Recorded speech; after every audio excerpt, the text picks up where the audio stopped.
So we're now going to look at part 3. So we're going to look at slightly harder questions and see what you can do with these. So inequalities part 3, where instead of adding and taking away, we're going to introduce timesing and dividing and see what happens there. So let's start you off with this one. 3x something 9. Remember what that means. Greater than or equal to. So again, what's the opposite? And do that. So what's the opposite that's happening here? It's timesing. So therefore I divide both sides by 3. Always do the opposite operation. And then I put on a number line. 3 is our key number, put a circle there. 4, 5, 2, 1. Greater than or equal to, so it's that side, and it can be shaded. Now, let's take a step above, okay? A lot of people have difficulties with fractions, so let's try one question with fractions and see what happens. So here we go. X over 6 is less than or equal to 0.5. Seems quite complicated. What can we do? Well, again, methodology, important.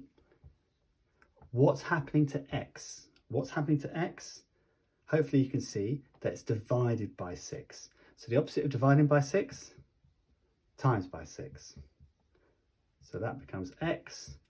A half times 6, 6 halves, half of 6, 3. So there you go. On our number line, put the 3 there, circle above, 2, 1, 4, 5. It's less than, so it's going that way, but it could equal it, so you shade it in. Now, let's try it where you have two operations, and see what you can do. So here we go.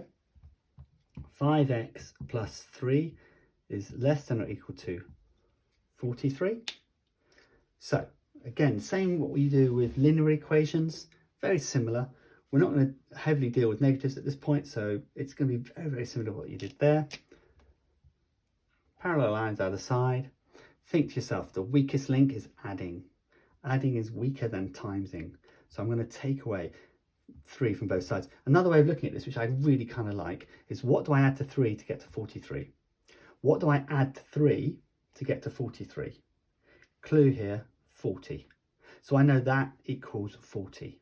So therefore 5x is less than or equal to 40. Okay, what I did effectively there was take away 3 from both sides. Now I want to get rid of that. That's timesing. So the opposite of timesing, dividing. 5 watts are 48. So there you go. Again, on a number line. Hopefully by now you're getting into the rhythm of this. You can see how this works. Just have to be careful you don't make silly mistakes if you're rushing it the whole time.